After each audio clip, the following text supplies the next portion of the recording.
Max kelsa, hozir bitta mol deyveraman, qorin yomoch qoldi. Doim kechqurun odatiyu bu. Onu kombaynni yana olib kelibdi-yu. Chaqir Max hozir yana bir ish ko'rsatmasin. Max! Max! Hozir bir minutda kelam, xo'p? Hop, tamam.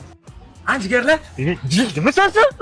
Yana och qo'ying kelyaptimi? Xavotir olma, aytdim, kamroq yeydi, o'rtasham, ha? Ama sen o'zing kelasan deb oshi bitta tovoqqa aytdim. Dona yeydi, bo'ldi, Usta usta yeyman. ketdi.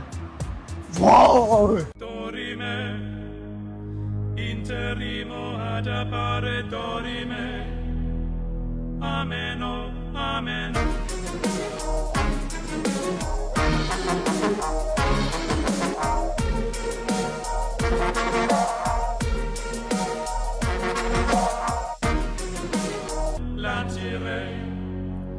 Lanciremo.